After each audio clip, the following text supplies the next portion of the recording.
என் அன்பிற்குரியவர்களே அனைவருக்கும் வணக்கம். எல்லாரும் எப்படி இருக்கிறீங்க? நீங்க எல்லாருமே நீண்ட ஆயுள் ஆரோக்கியம் ஐஸ்வர்யமா இருக்குன்னு நான் உங்களுக்காக கடவுளிடம் பிரார்த்தனை பண்ணிக்கிறேங்க. இன்னைக்கு ஆடி வெள்ளியோட முதல் வெள்ளிங்க. ஆடி மாதத்துடைய முதல் வெள்ளிக்கிழமை. முதல் வெள்ளிக்கிழமை நம்ம எப்படி எல்லாம் ரெடியாகி சாமியை வழிபாடு பண்ணணும், எப்படி முதல்ல இருந்து ஆரம்பிக்கணும் அப்படிங்கிறத நான் ஒரு லாங் வீடியோ போட்டிருக்கிறேங்க. கண்டிப்பா உங்களுக்கு பயனுள்ளதா இருக்கும். ஸ்கிப் பண்ணாம பாருங்க. இப்போ நாம குளிச்சு ரெடியாகி வந்த உடனே காலையில் முதல்ல வாசலில் முன்னால் வாசல் இருக்குங்க, கேட்டு திறப்பீங்கள்ல, அங்கே போய் முதல்ல கோலம் போட்டுட்டு வாங்க. மழை பெஞ்சிட்டு இருக்குது, மழை பெஞ்சிட்டு இருக்கிறதுனால உன்னால் சாணம் போட்டு கோலம் போட முடிஞ்சால் போடுங்க. அப்படி இல்லை அப்படின்னா கொஞ்சம் மஞ்சள் தண்ணி கலந்து தெளிச்சு விட்டுட்டு நல்லா கூட்டிட்டு கோலம் போட்டுக்கோங்க. கோலம் போடும்போது இந்த மாதிரி தாமரை கோலம் போட்டிங்கன்னா மகாலட்சுமிக்கு உகந்த ரொம்ப பிடித்தமான விஷயம். மகாலட்சுமி தாமரையில் தானே உட்கார்ந்துருக்குறாங்க, அதனால் தாமரை கோலம் போடுறது சிறப்பு அப்படின்னு சொல்லுவாங்க வெள்ளிக்கிழமை. அதில் இந்த காவி வச்சுக்கோங்க. காவி நிறையா தெரிஞ்சதுன்னா தெரிகிற மாதிரி இருந்ததுன்னா மிகவும் லட்சுமிகரமாக இருக்குங்க, ரொம்ப நல்லாயிருக்கும். உங்களுக்கு லட்சுமி கடாசம் வீட்டில் தங்கறதுக்கு உண்டான அந்த காவி நமக்கு ஈர்த்து தருங்களாம்.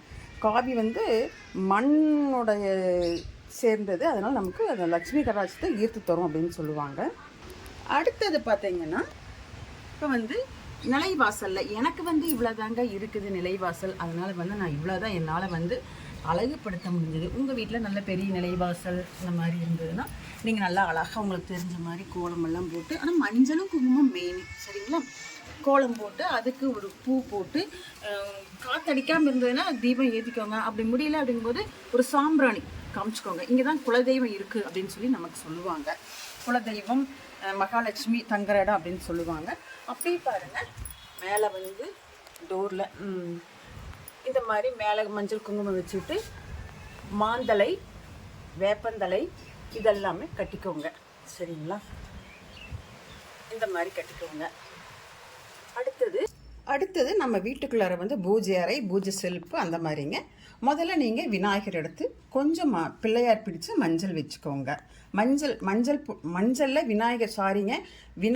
மஞ்சளில் விநாயகர் பிடிச்சி கொஞ்சம் குங்குமம் வச்சுட்டு அருகம்புல் சாத்திடுங்க. இந்த மாதிரி அருகம்புல் வச்சுக்கோங்க. அப்புறம் உங்கள் குலதெய்வத்தை நினச்சி வழிபாடு பண்ணிக்கோங்க. முதல் வெள்ளிக்கிழமை இல்லைங்களா, அதனால் சொல்கிறேன். அடுத்தது நான் இந்த 48 நாள் பூஜை பண்ணிகிட்ருக்கிறேன். அதுதாங்க இது. ஏற்கனவே நான் போட்டிருக்கிறேன், வீடியோ போட்டிருக்கிறேன் பாருங்கள்.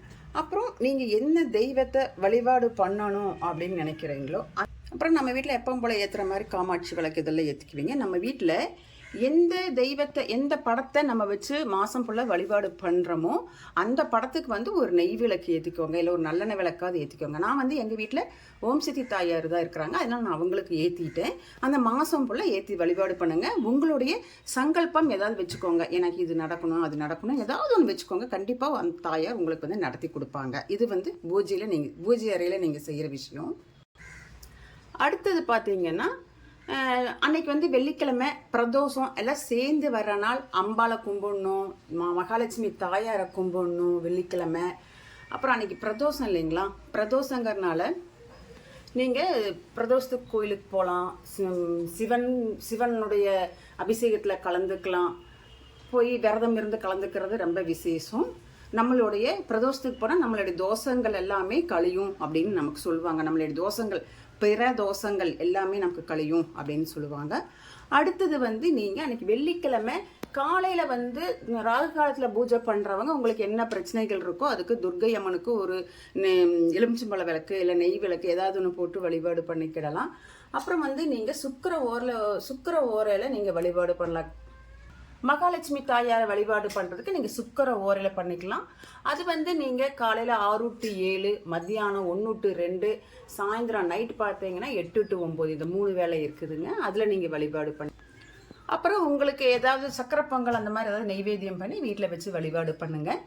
இந்த மாதிரி வீட்டில் வழிபாடு பண்ணிக்கலாம். கோயிலுக்கு போகணும் அப்படின்னு நினச்சிங்கன்னா, சாயந்தரமாக பிரதோஷத்துக்கு போகணும் அப்படின்னு நீங்கள் நினச்சிங்கன்னா வீட்டில் சாயந்தரம் நம்ம வீட்டில் என்ன வழிபாடு பண்ணோம் அப்படின்னா திருவிளக்கு வழிபாடு தாங்க கண்டிப்பாக பண்ணணும்.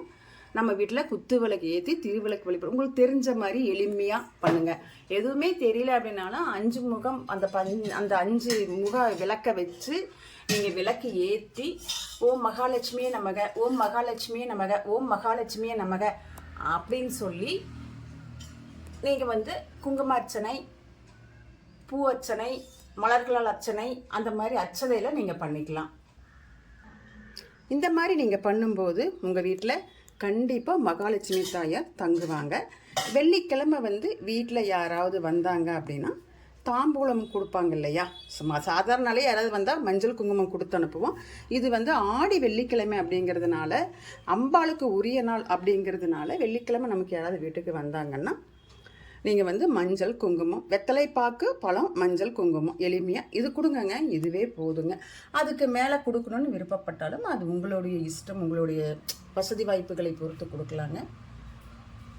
சரிங்க, முதல் வெள்ளிக்கிழமை நான் இதெல்லாம் சொல்லியிருக்கிறேங்க, இந்த மாதிரி வழிபாடு பண்ணலாம் அப்படின்னு சொல்லிட்டு. நான் ஏதாவது தெரிஞ்சும் தெரியாமல் வேறு ஏதாவது தவறாக கூட சொல்லியிருந்தேன்னா எனக்கு கமெண்டில் சொல்லுங்கள். இப்படி இல்லைங்க அப்படிங்க அப்படின்னு சொல்லி எனக்கு கமெண்ட் பண்ணுங்கள். இல்லை ஏதாவது தெரிஞ்சுக்கணும் அப்படின்னாலும் எனக்கு கமெண்டில் கேளுங்க. நான் பண்ணுறேன், அதுக்கு ஆன்சர் பண்ணுறேன். சரிங்களா? இந்த வீடியோ கண்டிப்பாக உங்களுக்கு பயனுள்ளதாக இருக்கும் அப்படின்னு சொல்லி நான் நம்புகிறேங்க. இந்த வீடியோ லைக் பண்ணுங்கள். யாருக்காவது தெரியாதவங்களுக்கு ஷேர் பண்ணி பாருங்கள். அப்படி கௌரிஸ் கோம் சேனலை சப்ஸ்கிரைப் பண்ணிவிட்டு பாருங்கள். நன்றி, வணக்கம். நான் உங்களைய அடுத்த வீடியோவில் பார்க்குறேங்க.